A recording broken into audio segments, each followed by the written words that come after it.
जो एचडीओ की वैकेंसी उसमें 84 के 84 आदमी बाहर के हैं, ज़्यादातर गुजराती बाबू हैं। मैं आपसे पूछना चाहता हूँ, वोट हमारी लेते हैं, भर्तियाँ उनको करते हैं और फिर नारा देते हैं बिना खर्ची बिना पर्ची। इसका मतलब तो ये हो गया हरियाणा के अंदर कोई इंटेलिजेंट ही नहीं है, सभी बाहर वाले ही इंटेलिजेंट रह गए। एक चीज़ जो है उनसे जनता नाराज है, उनको उनको देखना पसंद नहीं करती। हर गांव के अंदर उनका विरोध हो रहा है, उनके अंदर बदलाव चाहती है। एक जुमला रहा, मेरा आखिरी चुनाव, मेरे को आखिरी बार जिता दो, अगली बार नहीं लड़ूंगा।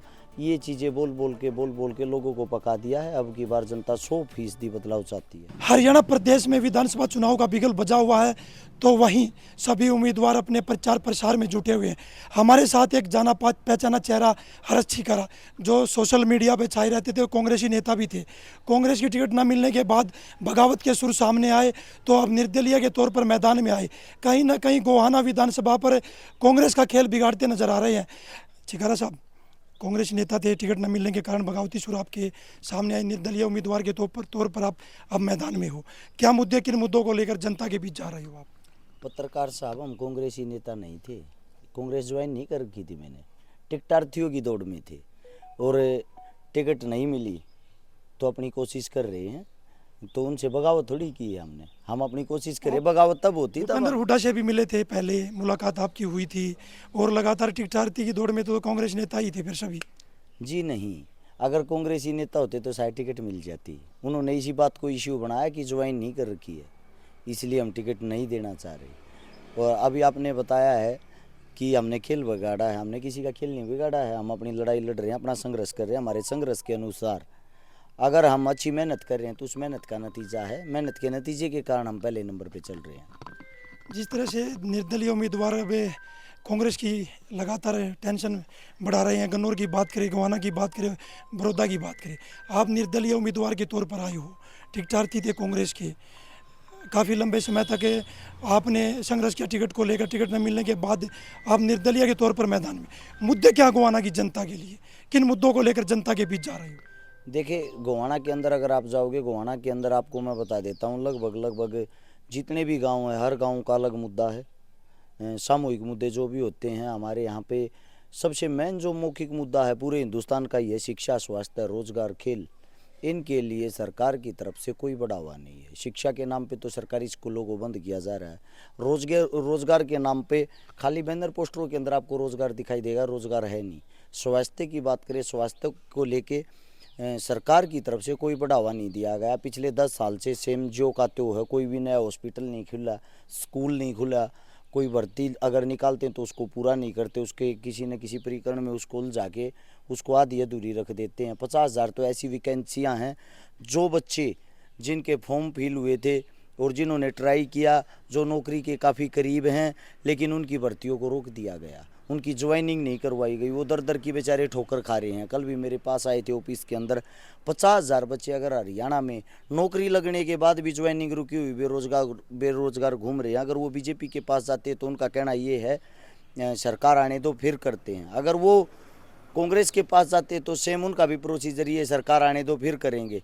जैसे ही सरकार कोई भी आ जाओ, उन बेचारों के पास फिर वो ताकत नहीं रहेगी, क्योंकि हाल फिलहाल कोई भी सरकार, उनको वोट की ज़रूरत होती है। वोट के नाम पे उन लोगों को फुटबॉल बना रखा है, एक बार इस तरफ एक बार उस तरफ। सबसे अहम मुद्दे हमारे यही होते हैं। अब बात करते हैं खेल की। खेल के माध्यम में जब ओलंपिक में कोई बच्चा चला जाता, हम उम्मीद करते हैं कि इस बच्चे का गोल्ड मेडल आए, लेकिन उसके अगर विपरीत आप देखोगे, सरकार ने उनको सुविधा क्या दी है। सुविधा मिलनी कब स्टार्ट होती है बच्चे को? जब होती, जब वो इंटरनेशनल हो जाता, खुद के पैरों पर खड़ा हो जाता है।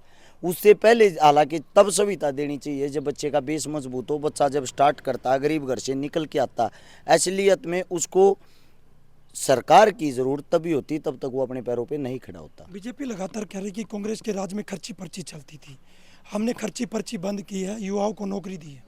हाँ, खर्ची पर्ची वाकई में बंद की, मानते हैं इस बात को। खर्ची पर्ची बंद करके उन्होंने सीधा एक काम कर दिया ना, जो कार्यकर्ता हैं डायरेक्ट उनका काम होता है, ज़रूरत ही नहीं आपकी हमारी खर्ची पर्ची कहाँ चलेगी। उदाहरण के तौर पे मैं आपको अभी बता देता हूँ, एचडीओ की भर्ती हुई थी, जिसके अंदर 84 वैकेंसियाँ थी। जो 84 वैकेंसियाँ थी, रूल के आधार पर हरियाणा सरकार के अंदर 5% आदमी बाहर के लिए जा सकते हैं, 95% आदमी हरियाणा के लिए जाएंगे। लेकिन जो एचडीओ की वैकेंसी, उसमें 84 के 84 आदमी बाहर के हैं, ज़्यादातर गुजराती बाबू हैं। मैं आपसे पूछना चाहता हूँ, वोट हमारी लेते हैं, भर्तियाँ उनको करते हैं और फिर नारा देते हैं बिना खर्ची बिना पर्ची। इसका मतलब तो ये हो गया हरियाणा के अंदर कोई इंटेलिजेंट ही नहीं है, सभी बाहर वाले ही इंटेलिजेंट रह गए। अब लगातार बीजेपी कह रही है कि हरियाणा में 24 फसलों पर हम एमएसपी दे रहे हैं किसानों को, पूरे देश में कोई किसी भी प्रदेश में नहीं है। देखो सबसे बड़ी चीज़ ये है, कहने की बात कुछ और होती है, असलियत में किसान का वो होता है जो किसान के साथ हर टाइम खड़ा हुआ हो, किसान के दुख दर्द को समझे। किसानों की जो एक महासभा होती है, जितने जो भी किसान नेता होते हैं उनके साथ बैठ के मुलाकात करके उनको साथ लेके जो संशोधन पास हो उसी के आधार पे काम करने वाली सरकार किसानों की सरकार होती है। अब बीजेपी के कुछ नेता कह रहे हैं कि नायब सैनी ने कई काफ़ी फैसले 56 दिन की जो सरकार चलाई है, बड़े बड़े फैसले उसमें लिए हैं, तीसरी बार हम सरकार बनाने जा रही हैं।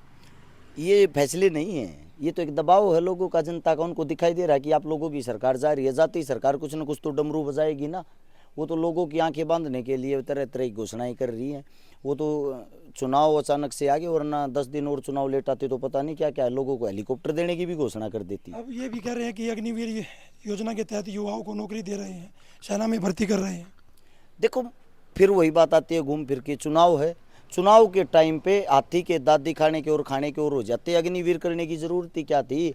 जो फौज है जिसके लिए हम समर्पित होते हैं, सुबह उठ के 4 बजे हमारे बच्चे रोडों पर घूमना शुरू कर देते, उस फौज को प्राइवेट करने की ज़रूरत ही क्या थी? अब कांग्रेस के भूपेंद्र सिंह हुड्डा कहते हैं सोनीपत मेरा गढ़ है। गोहाना तो लगातार कांग्रेस जीत रही है और कह रहे हैं कि गोहाना मेरा घर है। उसको किस तरह देख रहे हो, किस तरह सेंधमारी कर पाओगे आप? देखो बड़ी चीज़ ये है, हुड्डा साहब जो कह रहे हैं कि हमारा गढ़, अच्छी बात, उनका गढ़ है, उनका गढ़ रहा है, हो सकता है उनका गढ़ रहे भी, लेकिन सीट जो यहाँ से हुड्डा साहब थोड़ी लड़ रहे हैं, यहाँ से विधायक जगबीर मलिक जी लड़ रहे हैं।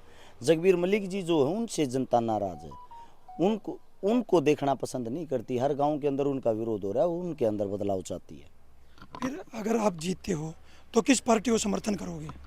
देखो आपको मैं सीधी सीधी बता देता हूँ, भारतीय जो जनता पार्टी है उसकी जो विचारधारा है वो इतनी नेगेटिव है, इतनी विपरीत, इतनी भ्रष्टाचारी है, इतनी जातिवादक है, उसकी तरफ हम जीवन में कभी भी जाना पसंद नहीं करेंगे। बजरंग पुनिया और विनेश फोगाट ने कांग्रेस का दामन थाम लिया है। विनेश फोगाट जोलाना से मैदान में है, उस पर क्या प्रतिक्रिया आप? दोनों मेरे छोटे भाई हैं, दोनों इस देश का गौरव है, इस देश की शान है। दोनों को अच्छे से चुनाव लड़ना चाहिए। चुनाव लड़ने के साथ साथ उनके विपरीत में जो भी पार्टी अपना कैंडिडेट खड़ा करती है, मेरा मानना ये है उनको कैंडिडेट ही नहीं खड़ा करना चाहिए। अब जो बीजेपी के नेता वो कहते हैं कि कांग्रेस राज्य में एमएसपी गारंटी कानून लागू क्यों नहीं हुआ, उस टाइम स्वामीनाथन की रिपोर्ट क्यों नहीं लागू की कांग्रेस ने? अब कांग्रेस झूठे वादे कर रही है जनता के बीच जाकर। देखो उस टाइम पे, जिस टाइम की आप बात करें, उस टाइम पे हम ना समझ थे, इतनी उम्र नहीं थी, नादान थे। अब उस टाइम पे क्या चल रहा था क्या नहीं चल रहा था, वो एक्टिव नहीं थे इतने ज़्यादा, उस टाइम का हम क्या बता सकते हैं। अब हरत शिकारा कांग्रेस को सपोर्ट करते हैं क्या? मैं सपोर्ट समर्थन करता हूँ किसानों का, जवानों का, गरीब का, दलित का, मजदूर का, अपनी आवाम का, अपनी जनता का। जो इनके हित के लिए अच्छे काम करेगा उनका समर्थन रहेगा। किसानों के काफ़ी मुद्दे उठाते रहे हो, किसानों के बीच भी जाते रहे हो। अब किसानों ने बिगुल बजा दिया है कि 15 सितंबर से लगातार पूरे हरियाणा प्रदेश का दौरा करेंगे और बीजेपी के खिलाफ प्रचार करेंगे। क्या किसानों का समर्थन मिलेगा आपको? मैं किसान का बचाऊँ, मेरे को ही नहीं मिलेगा, किसको मिलेगा? नारनौंद के अंदर अभी किसानों की एक पंचायत हुई थी, पंचायत के अंदर यही फैसला लिया है। किसानों के जो बीच खड़े थे 2-3 ऐसे चेहरे हैं जिनका पूर्ण रूप से समर्थन है। एक हरत शिकारा और दूसरे गुरनाम चढ़ूनी जी पेहुआ सीट से। क्या लगता है कि गोहाना में सबसे बड़ा काम, अगर गोहाना की जनता आपको आशीर्वाद देती है तो सबसे पहले कौन सा काम गोहाना के लिए सोचा कि ये करना है? सबसे पहला काम, 20 गांव ऐसे जिनके अंदर पीने का पानी नहीं है, 30 गांव ऐसे हैं जिनके अंदर पानी बाहर निकालने की निकासी नहीं है, 40 गांव ऐसे हैं जिनकी सड़क, गली, चौपाल, स्कूल, नहर, हर चीज़ें टूटी हुई है, खंडित हुई है। उन सब चीज़ों पर पहला कदम, पहला काम है। शिकारा साहब, लगातार देखते हैं हम, सरकारें बदलती हैं, विधायक आते हैं, पर पानी निकासी की समस्या गोहाना में बड़ी है। खेतों की बात करें, जब बारिश होती है उस समय किसानों की फसल खराब होती है, नेता लोग जाते हैं पर उनका समाधान आज तक नहीं हुआ। देखो पिछले 28 साल से तो एक ही विधायक रहा है, एक ही नेता रहा है, नेता लोग गए नहीं ना। अगर आते जाते होते तो शायद कुछ न कुछ समाधान हो जाता। क्या लगता है अगर 28 साल से एक विधायक रहा है, आपकी बार जनता उसको अपना आशीर्वाद देगी वहाँ से? उनका हर बार में एक जुमला रहा, मेरा आखिरी चुनाव, मेरे को आखिरी बार जिता दो, अगली बार नहीं लड़ूंगा। ये चीज़ें बोल बोल के लोगों को पका दिया है। अब की बार जनता 100% बदलाव चाहती है। बीजेपी के उम्मीदवार हैं अरविंद शर्मा, वो भी सामने मैदान में है। लगातार कह रहे हैं कि हरियाणा प्रदेश में बीजेपी की सरकार बन रही है। वो कहीं गिनती में ही नहीं है, कुछ भी बोल सकते हैं। एमपी का चुनाव लड़ने वाले एक पहले जो लोकसभा में सांसद थे, एमपी से होना चाहिए उनका प्रमोशन हो रहा है, डिवोशन, वो विधायक का चुनाव लड़ने के लिए आ रहे, यही उनके खात्मे का आपके सामने जीता जागता उदाहरण है। देखिए हमारे साथ हरस शिकारा थे, निर्दलीय उम्मीदवार गोहाना विधानसभा से है। उनका कहना है कि मेरे साथ जनता, किसान, मजदूर का समर्थन है। अब देखना होगा गोहाना की जनता 5 अक्टूबर को किसको अपना नेता चुनकर विधानसभा भेजती है। सोनीपत से पवन राठी, हरियाणा तक।